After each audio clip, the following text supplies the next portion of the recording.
হুজুর সাহাবা ব্যতীত আল্লাহর ওলিদের রাদিয়াল্লাহু তাআলা বলা যাবে কিনা?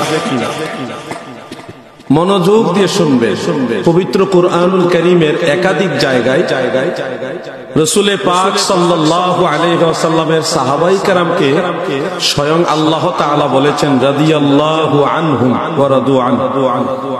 সেই সুবাদে সমস্ত আইম্মায়ে কেরাম, গোটা মুসলিম মিল্লাত সবাই সাহাবায়ে কেরামকে রাদিয়াল্লাহু আনহু বলার ব্যাপারে একমত। এখন আউলিয়ায়ে কেরামের নামের সাথে রাদিয়াল্লাহু আনহু বলা যাবে কিনা? তাফসীরে রুহুল বয়ানের ৭ম খণ্ডের মধ্যে এই রাদিয়াল্লাহু আনহুর মাসআলাটা ডিটেইলস আলোচনা রয়েছে। ইসমাইল হাক্কি হানাফি রাহমাতুল্লাহ আলাইহি এনেছে। সেখানে তিনি কোরআনুল কারীমের আরেকটা আয়াত নিয়েছেন, যেটার একটা অংশ আমি একটু আগে পড়েছি, রাদিয়াল্লাহু আনহুম ওয়া রাদু আন যালিকা লিমান খাশিয়া রাব্বাহু।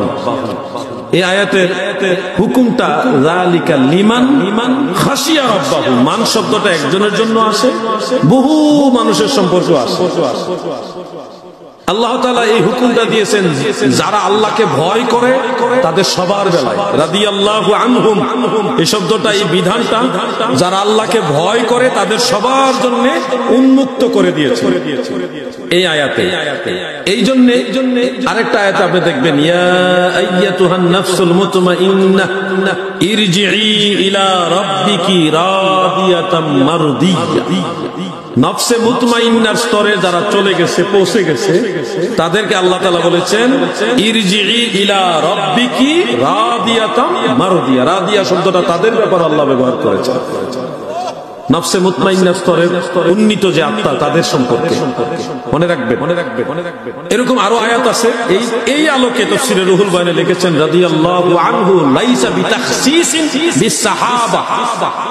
রাসূল পাক সাল্লাল্লাহু আলাইহি সাল্লামের সাহাবীদের সম্পর্কে রাদিয়াল্লাহু আনহু শব্দটা খাস না, বরং ওই ক্ষেত্রে উত্তম। অন্যদের ক্ষেত্রে যদি এটা ব্যবহার করা হয় তাহলে জায়েজ হবে। যেমন বড় ফিরসা হুজুরের নামের সাথে হযরত আব্দুল কাদের জিলানী রাদিয়াল্লাহু আনহু যদি বলে, এটা জায়েজ হবে কোরআনের আয়াত অনুযায়ী। কারণ আল্লাহ তাআলা নিজে বলেছেন ইন্নামা ইয়াখশাল্লাহা মিন ইবাদিহিল উলামা। যারা আলেম মানে আমরা না, আমাদের চাইতো অনেক বড় মুত্তাকি যারা, তাদের কথা আল্লাহ বলছেন। আমরা তো নালায়েক। সেই আলেমরা আল্লাহকে ভয় করে, ইয়াখশাল্লাহ বলছে আল্লাহ তাআলা, যে আলেমরা আল্লাহকে ভয় করে। আর যালিকা লিমান খাশিয়া রাব্বাহু, যারা আল্লাহকে ভয় করে তাদের জন্য রাদিয়াল্লাহু আনহুম এই শব্দটা আল্লাহ ব্যবহার করেছেন। খুব মনোযোগ। এই জন্য সমস্ত ইমামরা, বিশেষ করে ইমাম বুখারী, ইমাম মুসলিম, ইমাম আবু দাউদ, ইমাম বুখারী, মুসলিমের ব্যাপারে তো আমরা সবাই একমত যে ওনারা সবার পরিচিত এবং মান্যবর। আপনি দেখবেন বুখারী শরীফের মধ্যে, সহিহ বুখারীর মধ্যে ইমাম বুখারীর নামের সাথে রাদিয়াল্লাহু আনহু লেখা আছে, কিন্তু ইমাম বুখারী তো সাহাবী না। মুসলিম শরীফের ভিতরে ওনার নামের সাথে রাদিয়াল্লাহু আনহু লেখা আছে, কিন্তু ইমাম মুসলিম তো সাহাবী না।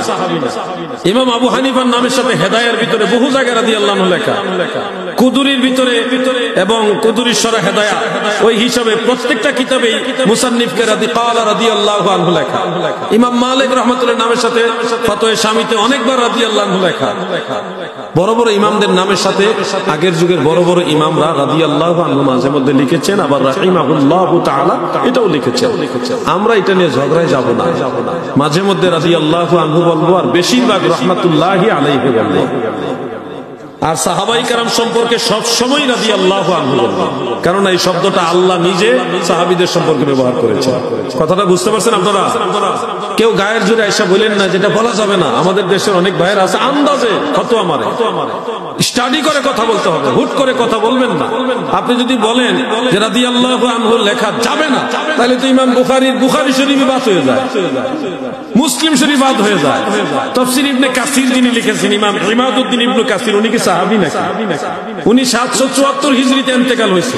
নবী করিম সাল্লাল্লাহু আলাইহি ওয়াসাল্লামের ইন্তেকাল শরীফের 700 বছর, প্রায় 700 বছর পর ওনার জন্ম।